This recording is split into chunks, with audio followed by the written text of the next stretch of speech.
Nuevamente le damos la bienvenida a todos a la Iglesia Evangélica Bautista Shalom, y es grato para nosotros decirle: Cristo resucitó. En verdad resucitó. Cristo resucitó. En verdad resucitó. Y vive para siempre. Amén. Les invito a estar en pie, vamos a cantar, vamos a alabar al Señor. Con celebrar a Cristo. Amén.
Y cuando estábamos muertos en nuestros delitos y pecados, creímos en Él.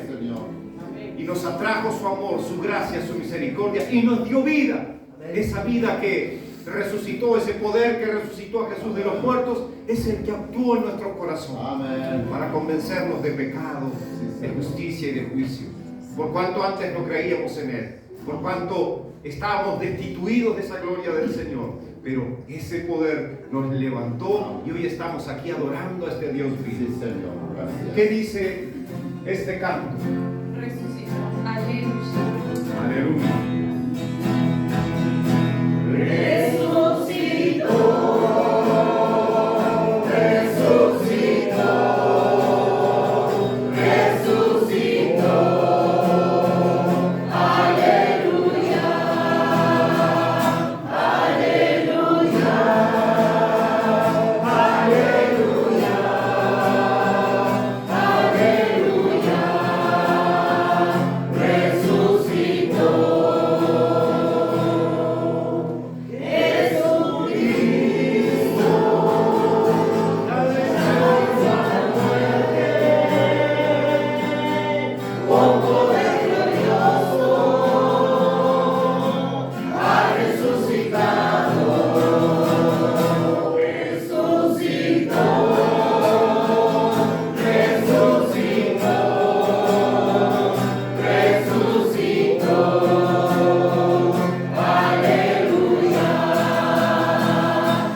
también nosotros vivimos.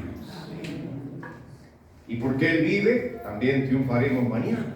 Es una esperanza viva que tenemos en su palabra. Y esto no es obra nuestra, sino que por sus méritos, como oraba nuestra hermana hace un rato, por los méritos de Jesucristo tenemos esta victoria, todo aquel que cree. Y porque Él vive, triunfaremos mañana. Amén.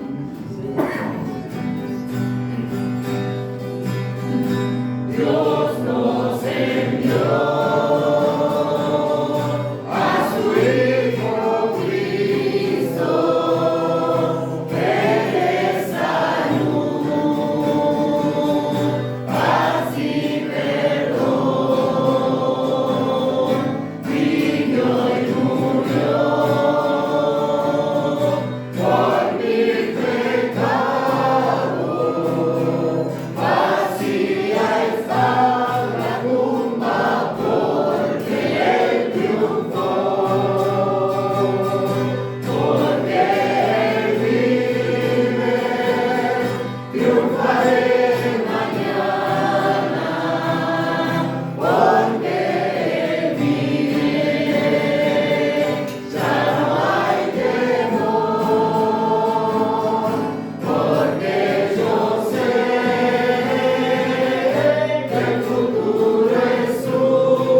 glorificando a nuestro Señor. El Evangelio según San Lucas, capítulo 24, y dos versículos que mencionan que dos personas que se desaparecieron a ciertas mujeres dijeron estas palabras. Porque imagínense que entrando en un lugar que es un sepulcro, hay dos personas allí, figuras resplandecientes, que ellas no sabían lo que eran. Y se sorprenden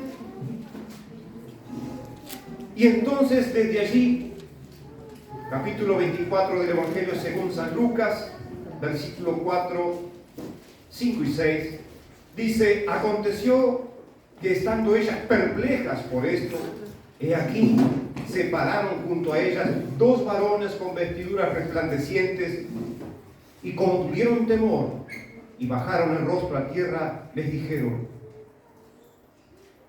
¿por qué buscáis entre los muertos al que vive? No está aquí, sino que ha resucitado. Acordaos de lo que os habló cuando aún estaba en Galilea, diciendo: es necesario que el Hijo del Hombre sea entregado en manos de hombres pecadores, y que sea crucificado y resucite al tercer día. Amén. Nos gozamos por ello.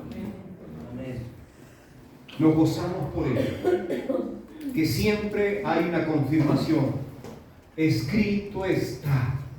Amén. El Señor Jesús lo dijo. Y Él es que ha dado las mayores promesas para nuestra salvación. Y vemos el amor de Dios manifestado en ello. Que aun siendo pecadores, Dios nos ha llamado por medio de su Hijo, quien paga el precio de una cruz. Nosotros contemplamos a Dios. Amén. Contemplamos todo lo que Él creó, pero más que nada, esa salvación inmerecida por nosotros. También es momento de contemplarla, de gozarnos, de quebrantarnos en su presencia y decirle: gracias, Señor, que aunque no lo merezco, Cristo murió por mí, resucitó de entre los muertos para darme vida juntamente con Él. Amén. Contemplen a Dios, hermanos. Amigo y amiga, contempla a Dios.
Enseñar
Señor.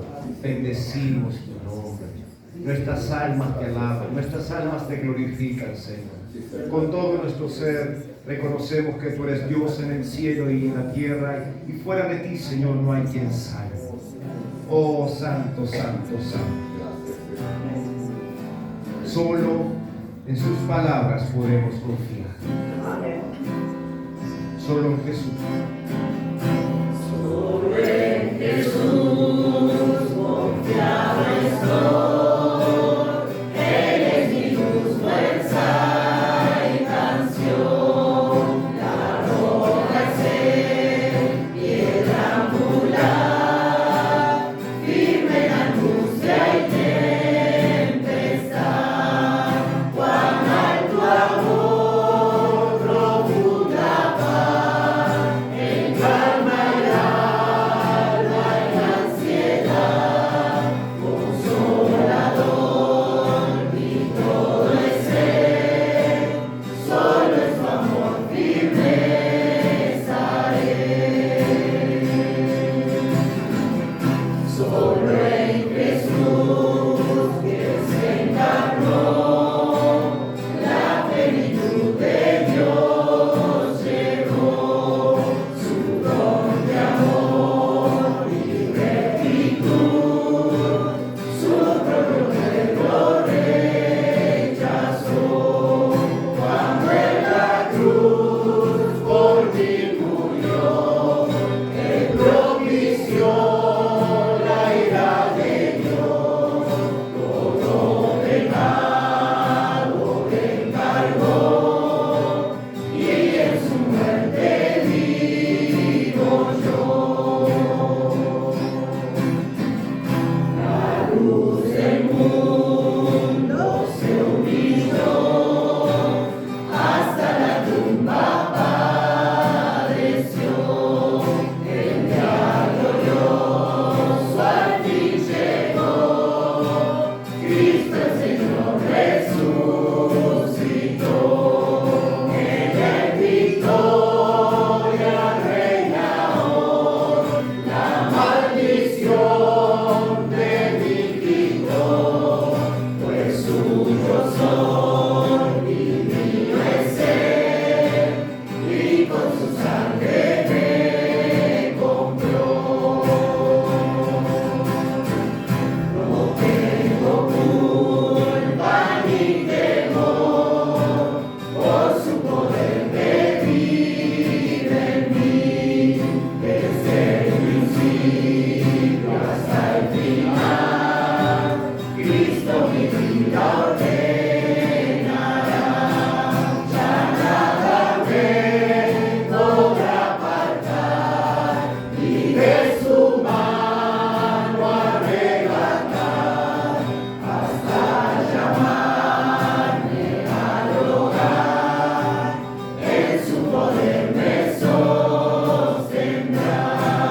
Ya nada me podrá apartar, ni de su mano arrebatar, hasta llamarme al hogar, en su poder me sostendrá.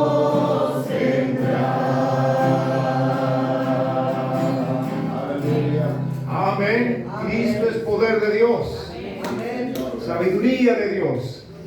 Solo Él pudo cargar con nuestros pecados. El justo por los injustos. A Él sea la gloria. Amén. Oramos. Hermano Mario, ¿puedes guiarnos en esta oración? Padre bueno y eterno, te alabamos por este día, Señor. Gracias, te damos. Adorarte y glorificar tu nombre en este día tan especial. Amén. Señor, bendice esta reunión. Bendice a cada uno de los que llegó, tu corazón, nuestros mentes. Señor, sé todo para ti, no es nada oculto, Señor. Te damos las gracias porque podemos seguir reunirnos libremente, Señor, en este tiempo. Y te pedimos por aquellos que no han de llegar, Señor, que por nuestros motivos. Te pedimos por la hermana Susana, Señor, en esta nueva cirugía que le tienes que encarar, Señor. Bueno, la dejamos en tus manos, Señor, y que seas tú, oramos por los médicos, en todo, también por la hermana Elsa, Señor, que su hija. Tú También te glorifiques a través de ellos, Señor, y ellos puedan ser testimonio de tu poder, Señor. Te damos las gracias, Señor Padre, ahora de escuchar esa palabra que caleó en nuestros corazones, todo lo que dejas que decimos y hablarnos de este día tan especial. Al recordar, Señor, que saliste de esa tumba victorioso a la gloria, Señor, por eso estamos aquí, Padre. Te damos las gracias, Señor, perdona nuestros pecados, en el nombre de Jesús. Amén. Amén. Gracias, Señor. Tomen asiento, hermanos. Gracias.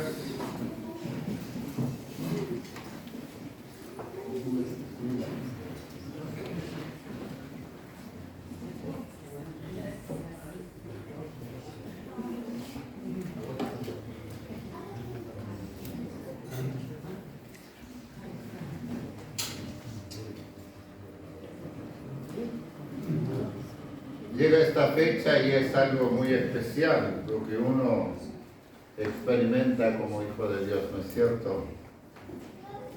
Para mí es muy especial. Amén. Porque si Cristo no resucitó, dijera el apóstol Pablo, que dice en 1 Corintios, Vana es vana es nuestra fe. Me temo que en este día muchos declaran que Jesús resucitó en la misma forma que a veces lo aclaman un día de Ramos y luego 3 o 4 días después, ¡crucifícalo! ¡Crucifícalo! Decíamos los otros días, la gente es tan cambiante y va para donde lo lleva el viento, donde van las multitudes.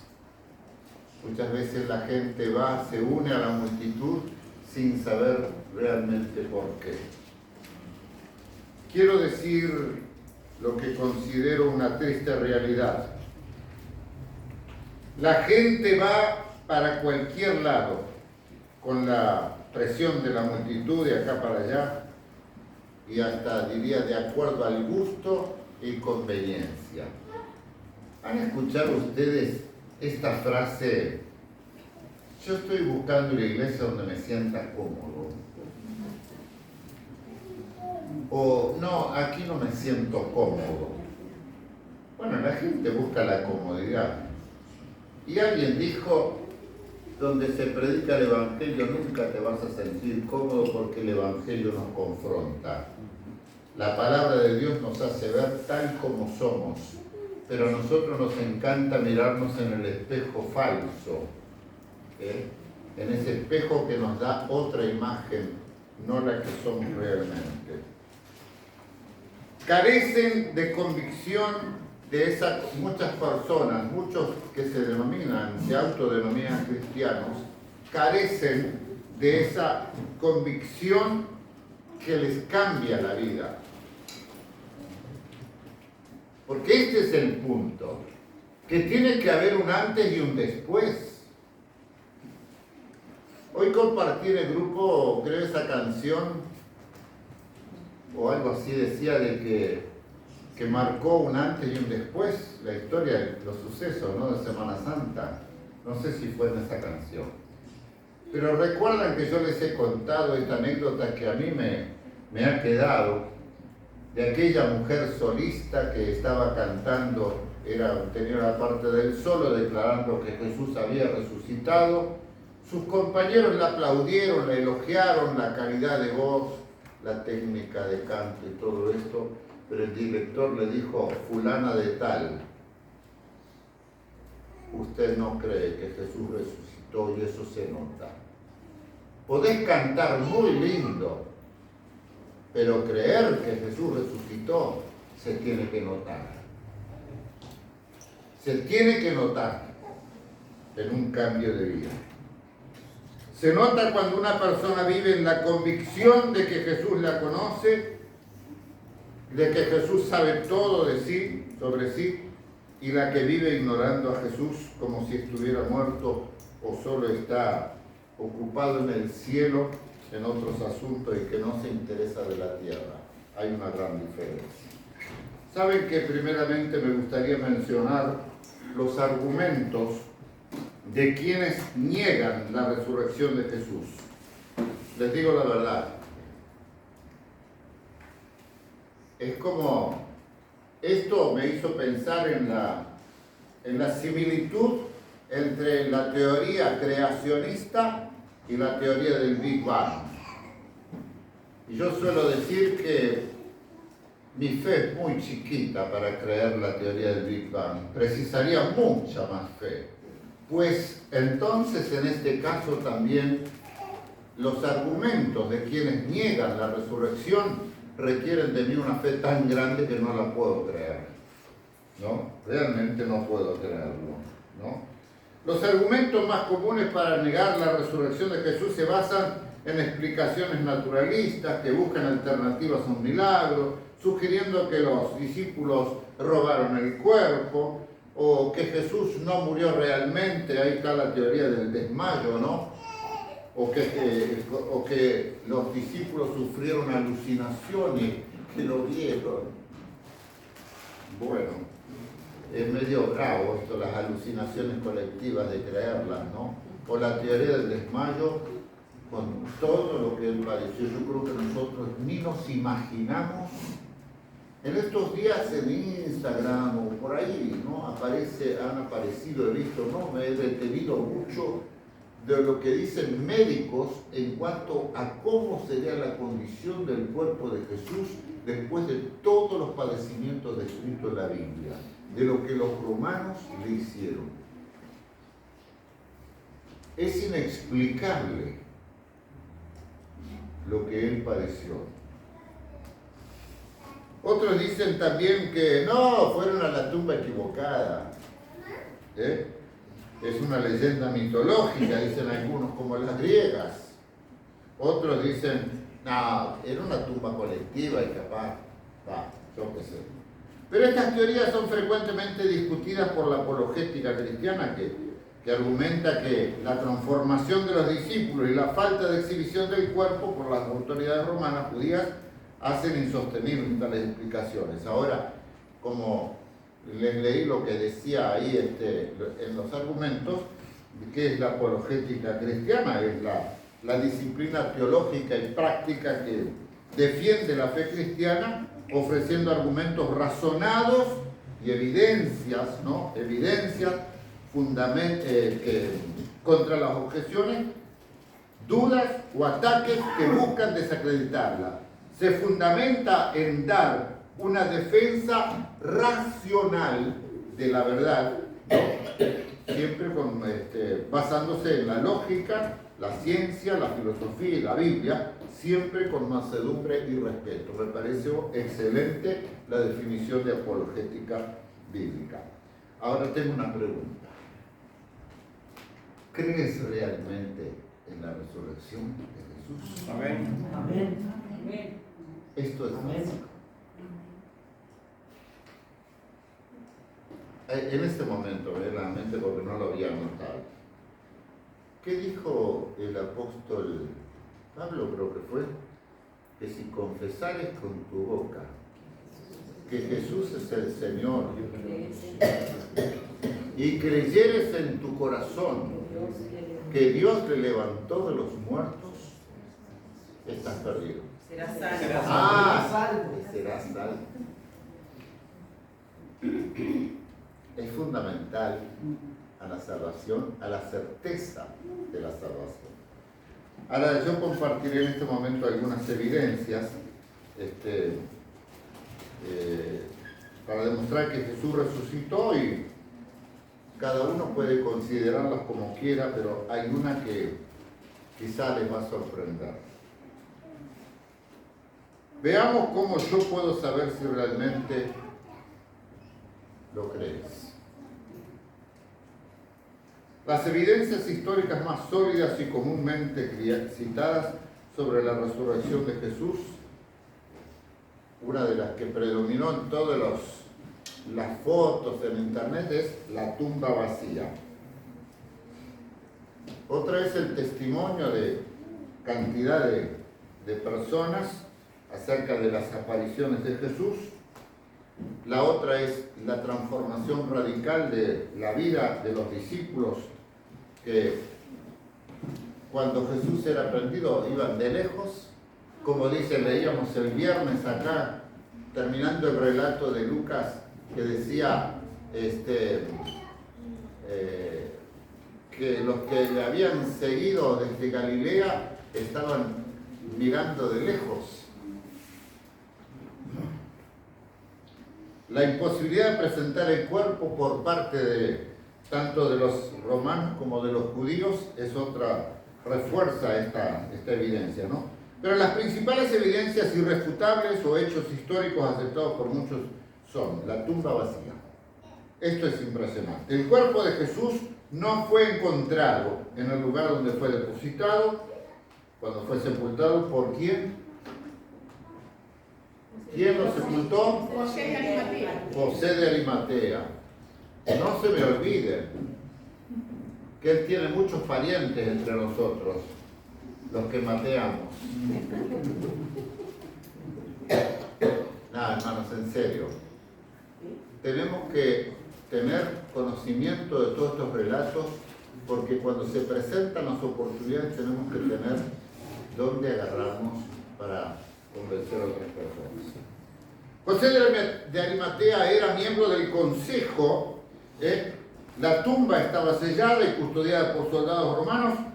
Entonces, es una evidencia muy clara. Y saben una cosa que pensaba, custodiada por los romanos, es interesante que dice que, yo digo, ¿cuántos soldados eran? Y hay distintas opiniones. Desde 4 soldados, que me parece lo menos probable, hasta 60. Dice que una guardia, buscaba en el comentario el doctor James Barclay, misionero que fue director del seminario cuando yo era alumno. Él escribió varios comentarios bíblicos y dice podía llegar a ser 60 soldados custodiando la tumba. Apariciones después de muerto.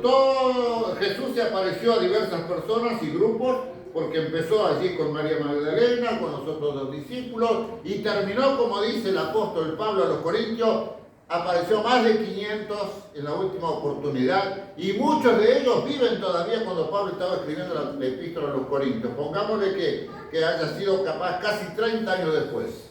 Muchos todavía vivían.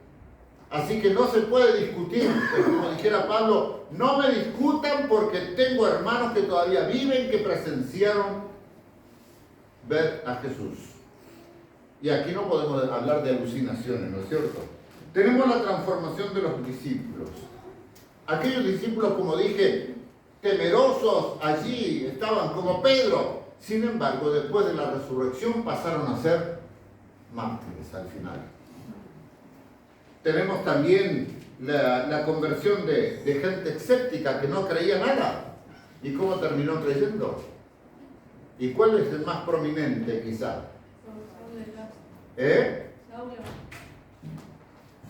¿No siento? Saulo de Tarso. No. Inmediatamente después Saulo fue más tarde. El propio medio hermano de Jesús, Santiago,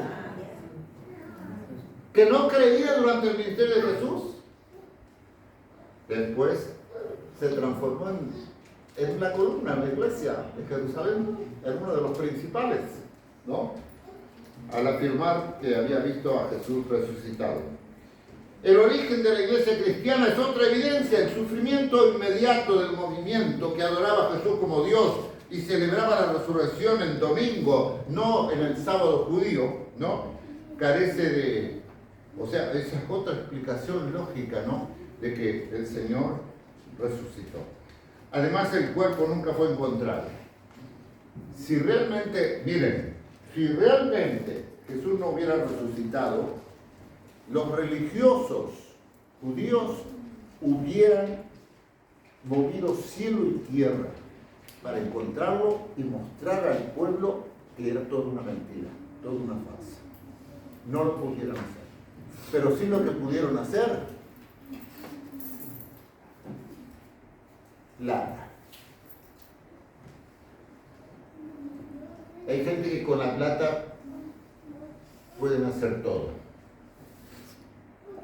Ofrecieron a los soldados plata para que digan, vinieron los discípulos y lo robaron. Y si esto no lo convencen, nosotros nos vamos a ocupar de aplacarlo. Porque claro, es como el centurión. ¿Qué pasó cuando el terremoto y que todos los presos estaban sueltos? ¿Qué hizo? ¿Qué iba a hacer el centurión?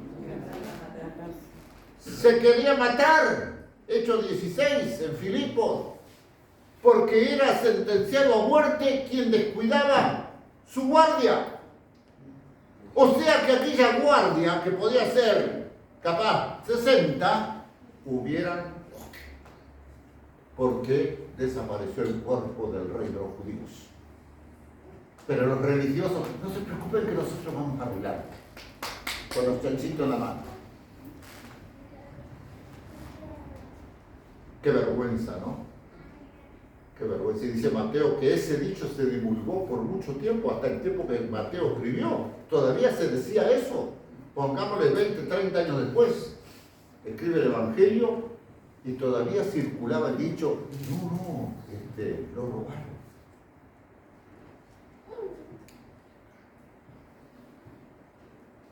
Les invito a abrir sus Biblias en Lucas 24. Lucas 24,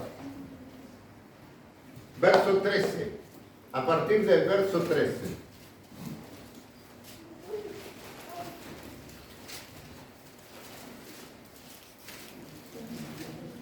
A mí este pasaje realmente me emociona.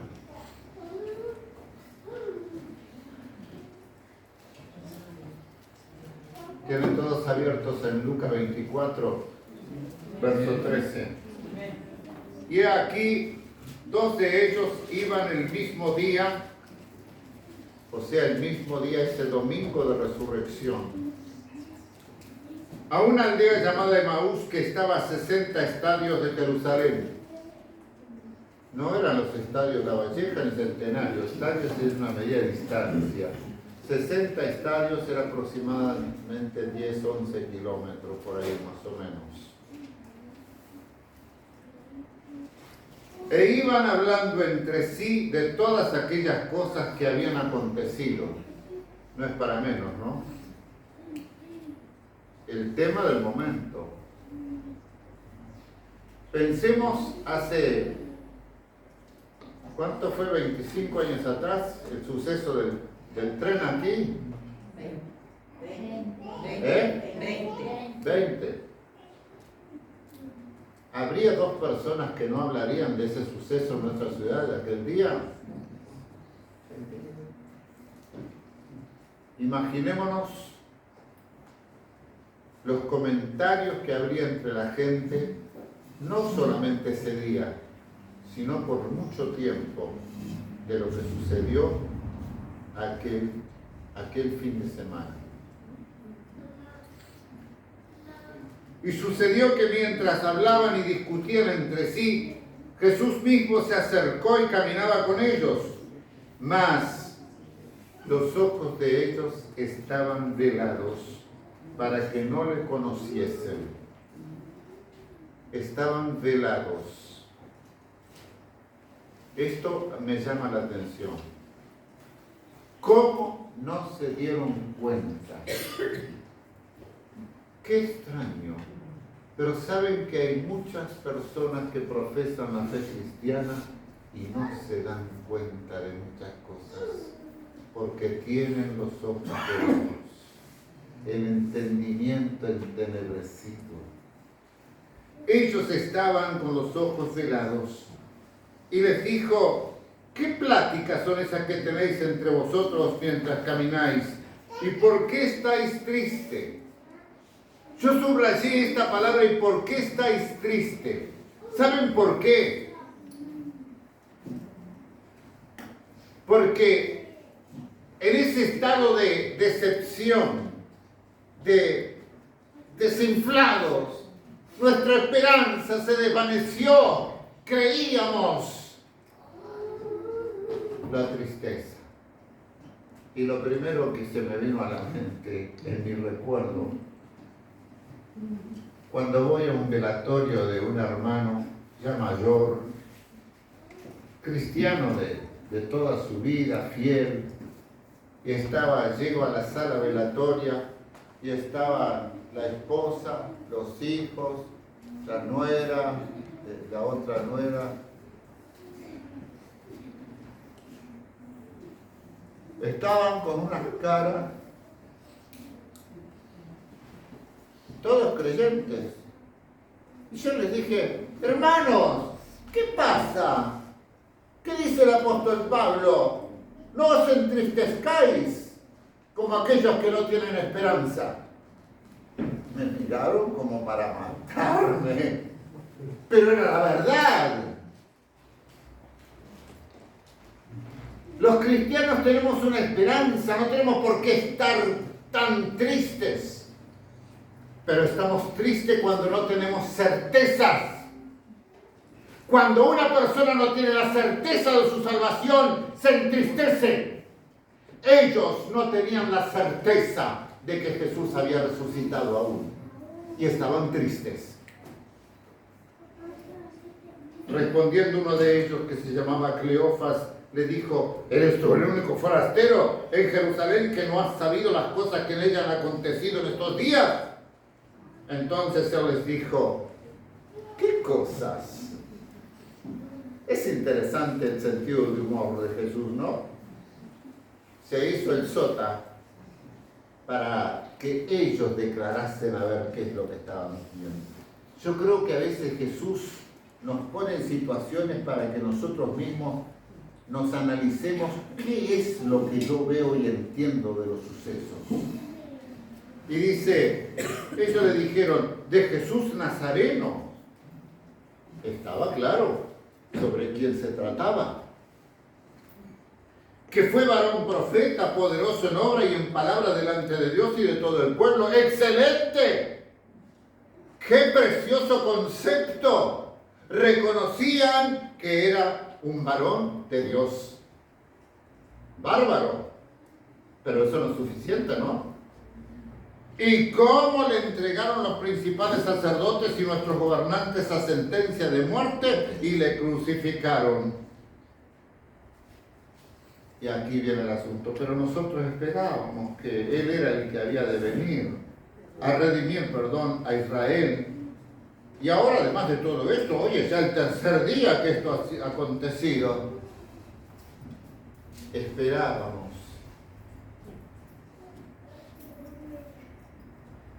Yo tenía la ilusión, tenía la esperanza, pero ya es el tercer día. Como diciendo, está todo perdido. Y además, verso 22, también nos han asombrado unas mujeres de entre nosotros, las que antes del día fueron al sepulcro, y como no hallaron su cuerpo, vinieron diciendo que también habían visto visión de ángeles, quienes dijeron que él vive. Como diciendo, las mujeres son mujeres, ¿qué va a hacer? Ven cosas que nosotros no vemos. Y fueron algunos de los nuestros al sepulcro, y ahí está la diferencia, y hallaron así como las mujeres habían dicho, pero a él no le vieron. Y terminó allí la información que tenían ellos aparentemente. Por eso, vámonos a casa. Vámonos a casa. Entonces él les dijo, aquí ahora empieza Jesús. Oh insensatos y tardos de corazón para creer todo lo que los profetas han dicho. Esto es importantísimo. ¿Saben una cosa que muchas veces me preocupa? Cuando tantos cristianos solamente porque ahora somos cristianos, estamos con el Nuevo Testamento, estamos ahora con el Evangelio y todo, y no leen porque se aburren en el Antiguo Testamento. Decíamos acá en las clases, hemos hablado muchas veces en las clases de escuela bíblica, lo importante de conocer el Antiguo Testamento, porque el Antiguo Testamento nos va a hacer comprender mejor el Nuevo Testamento. Y comprendemos mejor el Nuevo Testamento cuando conocemos el Antiguo. Porque, por ejemplo, el Evangelio de Mateo, que fue dirigido especialmente a los judíos, continuamente dice, como está escrito, como lo dijo el profeta, siempre Mateo fundamentándose en las Escrituras, en las profecías. Esto le da autoridad, esto le da fuerza a todo esto. Hay que leer. El maestro insiste en que todas las Biblias que tienen las citas, por ejemplo, hace una cita del Antiguo Testamento en letra más pequeña, tiene la cita bíblica del Antiguo Testamento, ir y leerla, no evitarla, leerla, porque la Biblia es un todo, y desde el Génesis hasta el Apocalipsis, ¿quién es el centro de la palabra de Dios? La persona de Jesucristo, el prometido de Dios para salvar a la humanidad. Pero muchos no lo ven, están como los discípulos. Insensatos, le dijo Jesús, y tardos para creer, de corazón para creer todo lo que los profetas han dicho. No lo leyeron ustedes. El hermano Sebastián leyó hace un rato Lucas y cortó allí y después dice, a ver cómo era que dice, que el ángel les dijo, ¿no se acuerdan lo que él les dijo? Ah, entonces se acordaron. En aquel momento ni se acordaban de lo que Jesús había dicho, que iba a resucitar. Como él les dijo, ah, cierto.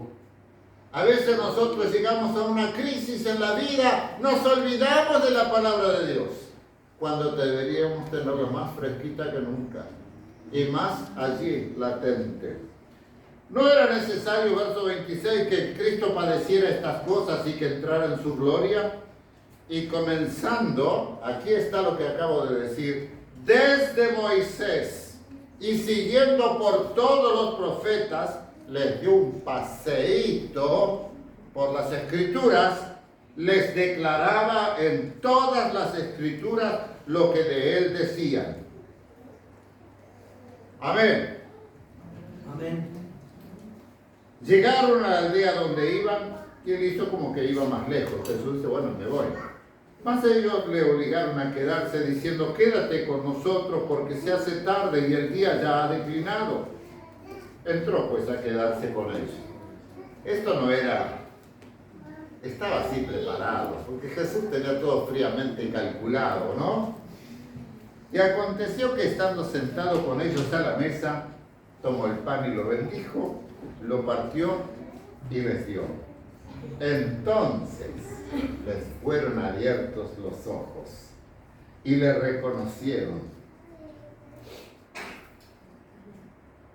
Está como María cuando fue a la tumba y vino y ay, ¿dónde lo pusiste a Jesús? Yo lo voy a buscar y esto que el otro, pensando que era el hortelano, no lo reconoció a Jesús. En ese momento a veces no, cuando le dice María, ¡ah! Ahí le reconoció la voz. Ellos lo reconocieron cuando partió el pan. ¿Tendría alguna forma característica Jesús de partir el pan? No sé cómo lo haría. Pero así como María se sorprendió cuando escuchó la voz de Jesús y lo reconoció que no era el hortelano, ellos acá, ese forastero que no sabía nada de lo que había acontecido, resultó que era el propio Jesús, pero se desapareció.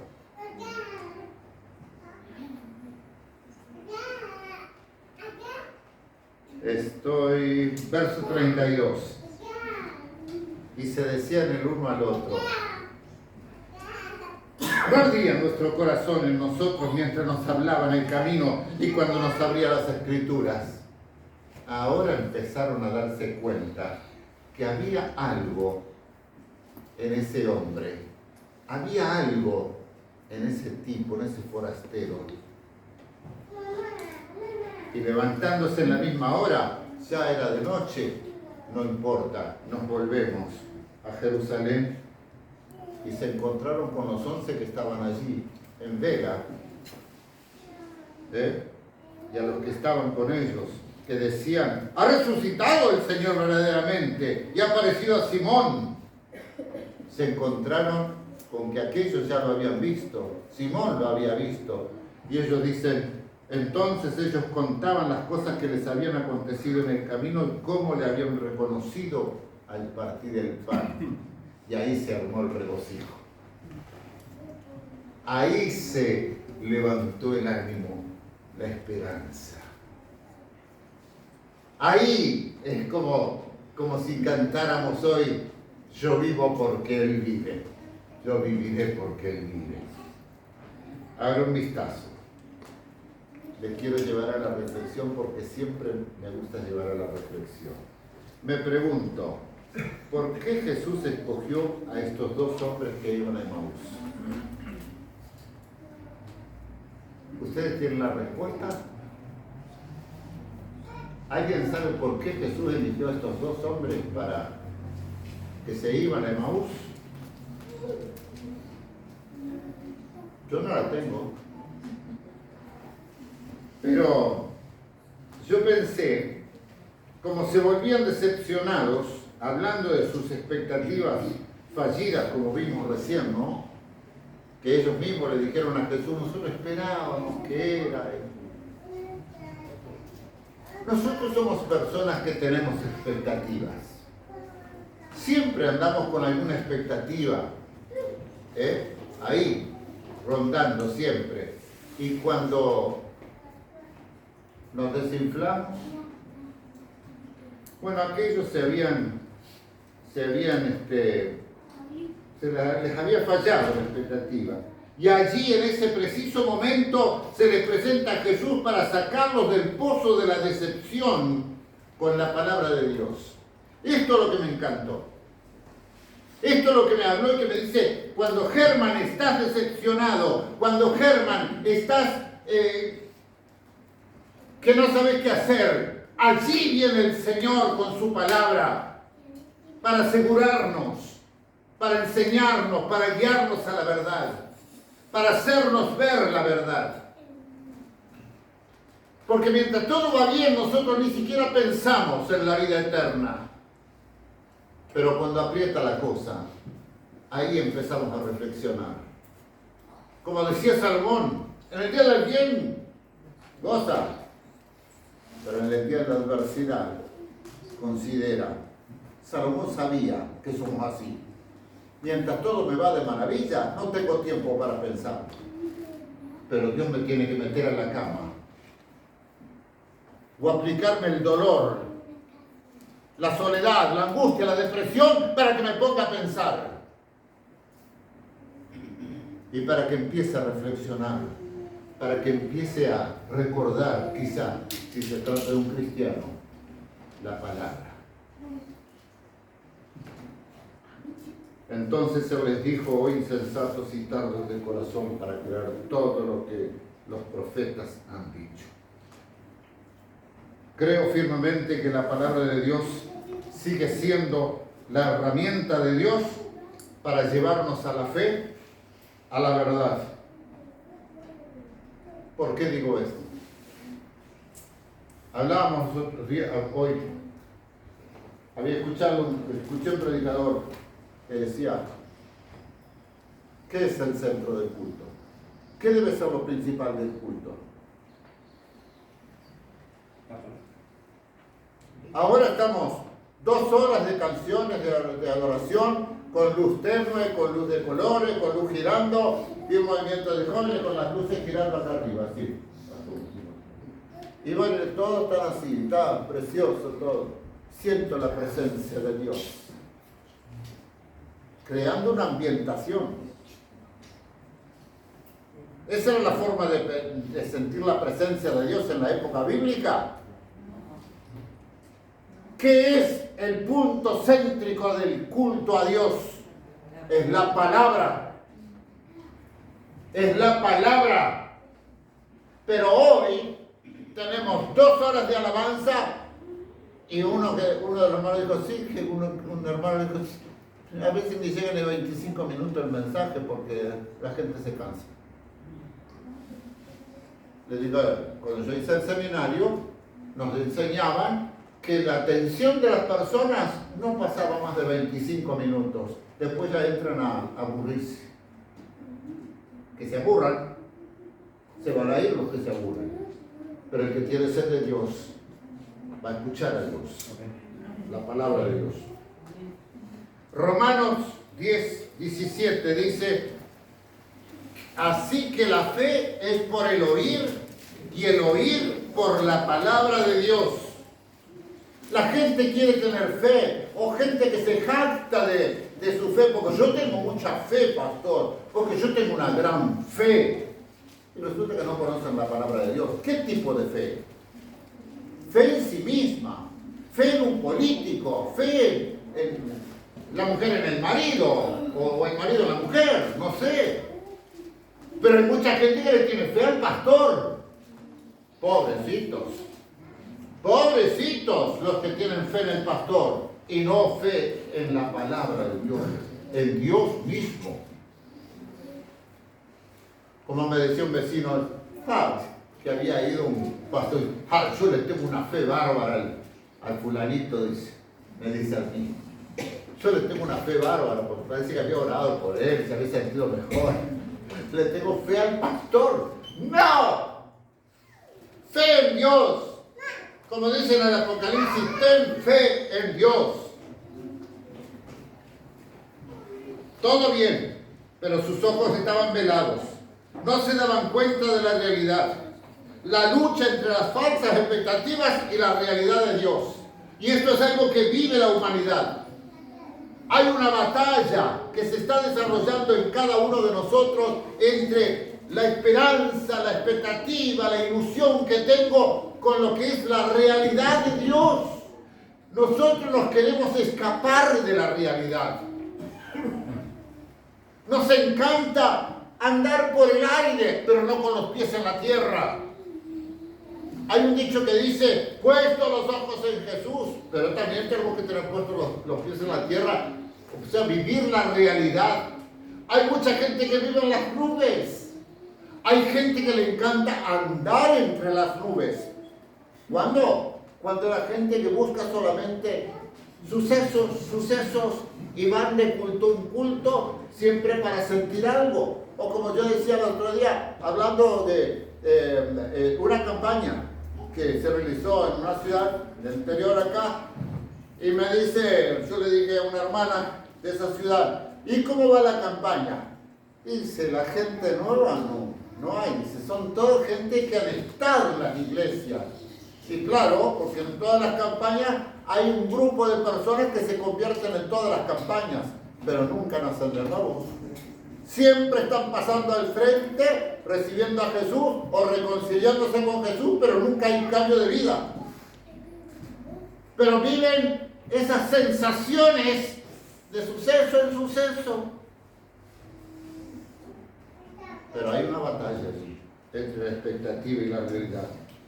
Llegó el momento cumbre cuando le fueron abiertos los ojos, se les cayó el velo que los enceguecía, vieron al Señor resucitado y esto cambió todo. Esto cambió todo.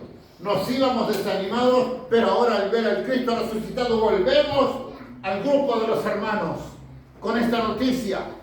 Dios no está muerto, Dios vive.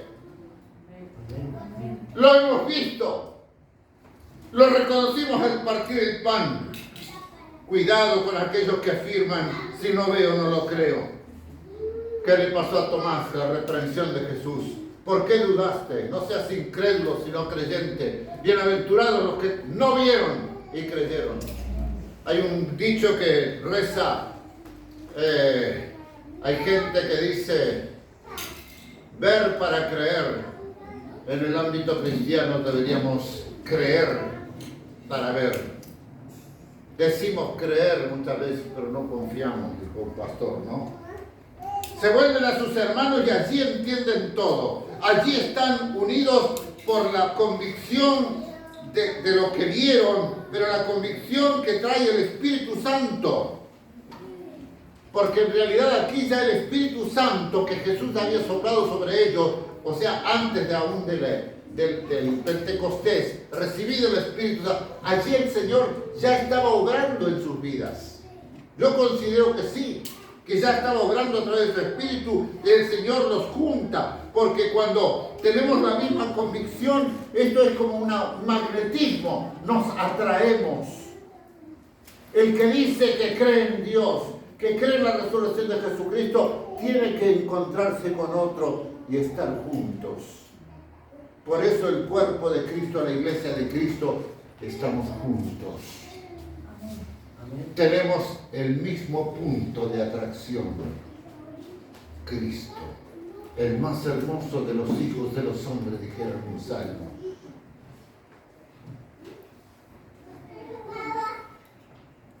La evidencia más grande de que Jesús resucitó la puedes comprobar en ti mismo. Y esto no es nuevo lo que les digo. Arde tu corazón al escuchar la palabra de Dios.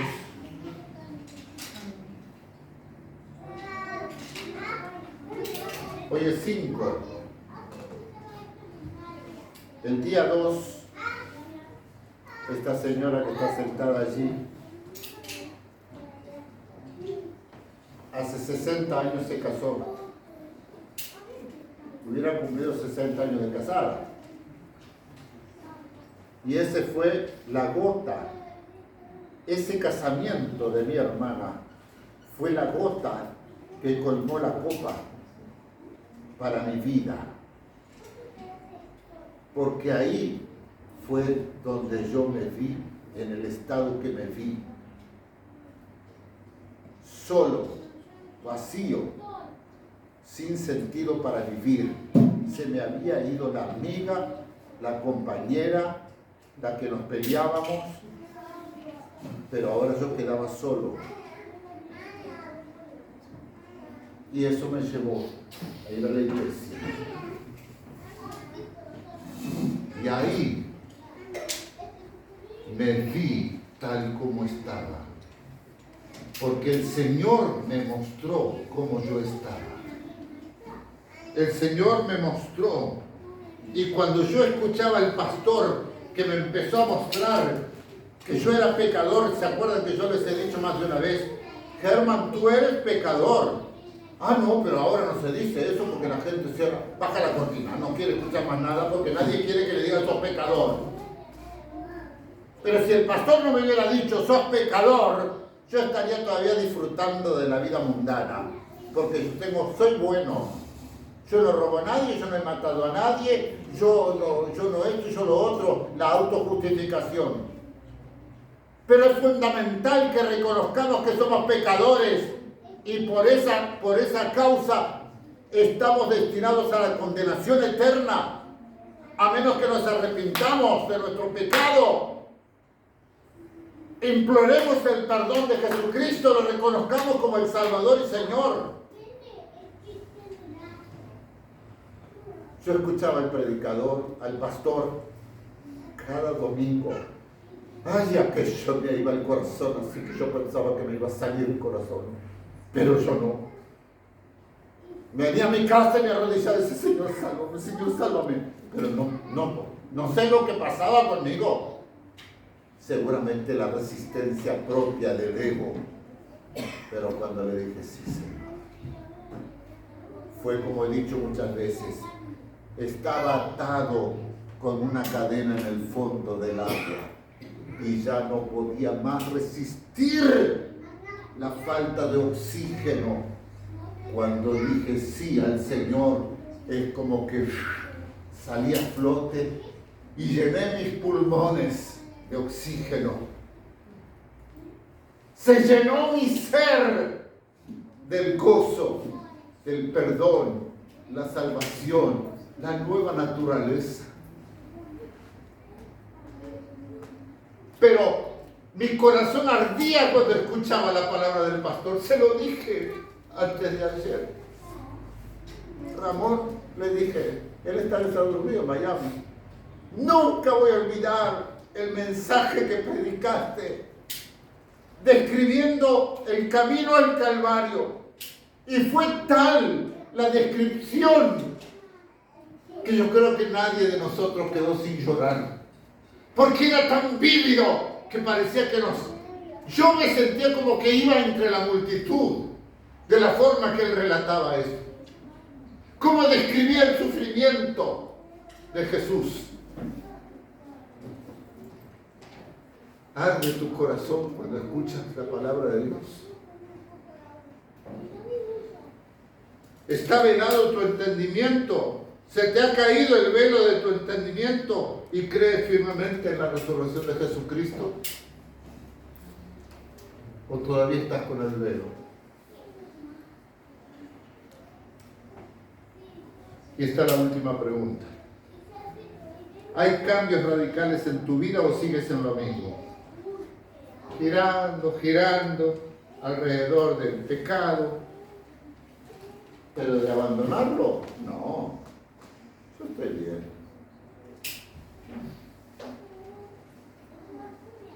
Ustedes saben que muchas veces les he dicho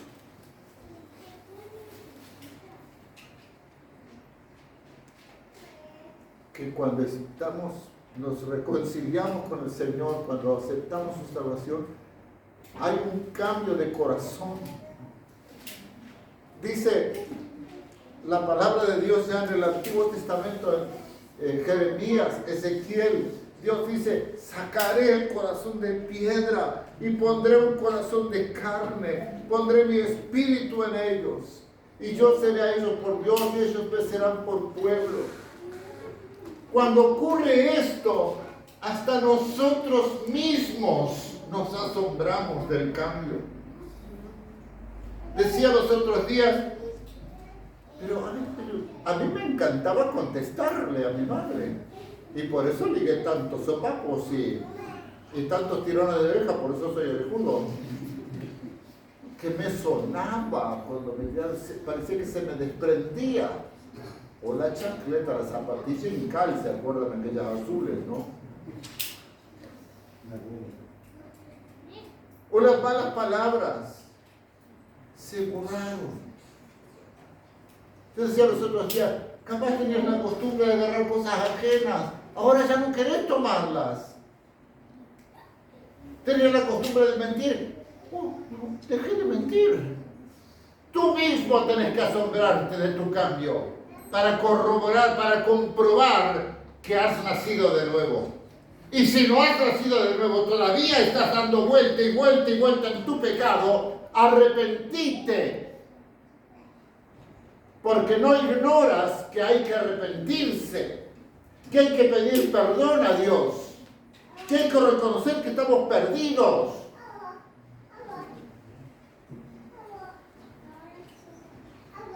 Tú mismo debes comprobar tu cambio. Y como me adelanté, ya lo dije, hace 60 años estaba en esa situación. Pero reconocí mi total incapacidad y acepté la obra total de Jesús. Le pedí que me salvara, le creí y me entregué sin reservas. Todo o nada.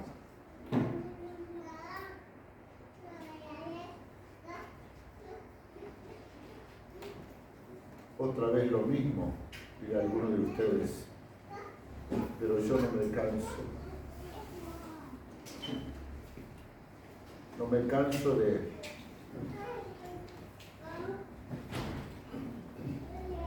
recordar cuando mi padre me confrontó y me dijo, te doy la mitad del taller y el auto si dejas el maldito Cristo. Yo tenía 17 años, recién cumplidos. Estaba a un mes de irme al seminario. Yo lo miré a la cara, cosa que pocas veces podíamos hacerlo. Lo miré a la cara y le dije, papá, pedime cualquier cosa, pero eso a Cristo jamás lo dejaré. Jamás. Porque no puedo traicionar a aquel que me cambió la vida. Y que me ha dado sentido a la vida. Y es mi esperanza viva.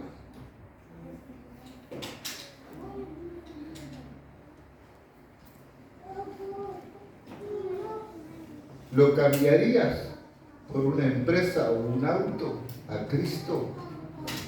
Pregúntate.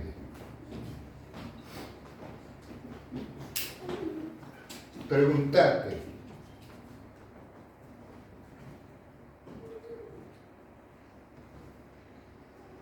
Hoy día lo cambiamos por cualquier cosa. Vemos a tanta gente que lo cambia por cualquier cosa. Y a mí, como hijo de Dios y como siervo, me duele en el corazón cada día cuando personas que han pasado y han declarado: Cristo es mi Señor, mi Salvador, han dirigido la alabanza, han predicado, hoy los vemos prácticamente vendiendo el alma al diablo por chucherías de fantasía que no son de oro, que tienen apariencia de valor, pero son ordinarieces que te llevan a la condenación. Oremos.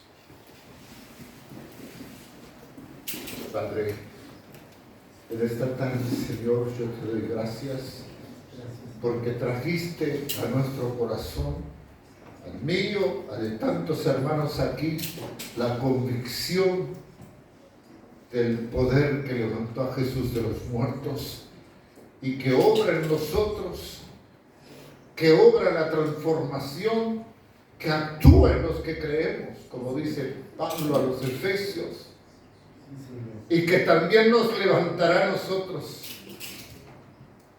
Gracias porque tenemos la posibilidad de reconocer la evidencia en nuestra propia vida para comprobar la conversión genuina. Señor, te pido que tu Espíritu Santo, usando esta palabra de verdad y eterna, porque el cielo y la tierra pasarán, pero esta palabra no pasará. Que esta palabra, Señor, esté trabajando, haciendo temblar, haciendo vibrar las fibras más íntimas del ser para llevarlas a Jesucristo, para entregarle el control de su vida, reconociendo el señorío de Cristo. Señor, te pido con todo mi corazón, presentándote mi más profundo respeto, temor reverente, mi confianza, mi pobre confianza en ti. Ayúdame a creer más, Señor. Te pido por todos los que están aquí esta noche, que ninguno se pierda. Así como nuestras familias, Señor, que ninguno se pierda. Dales la gracia de revelarte a ellos. Te lo pido, Señor, en el nombre de Jesús. Amén. Amén.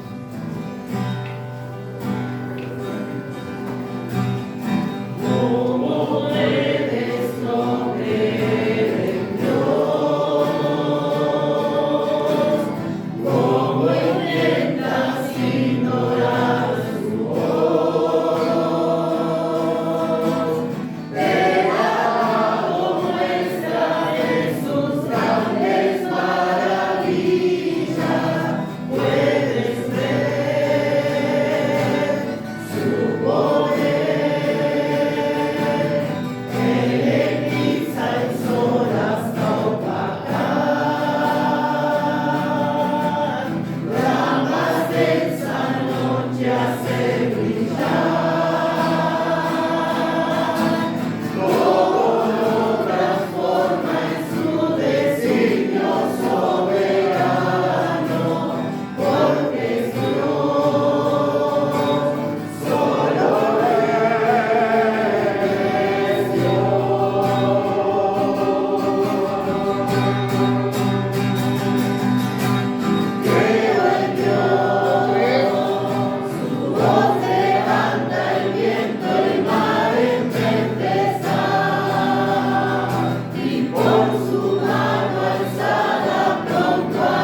hermanos y decir: Creo en Dios.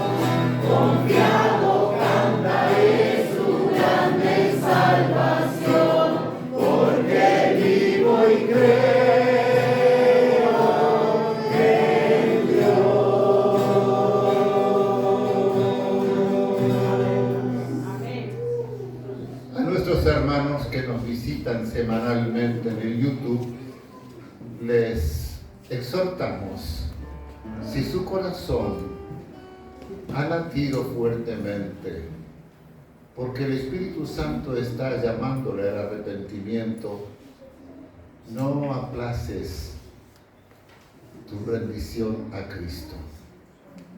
Reconócelo, clama a Él, y el que a Él viene, Jesús no le echa fuera. Será hasta la próxima semana, Dios mediante.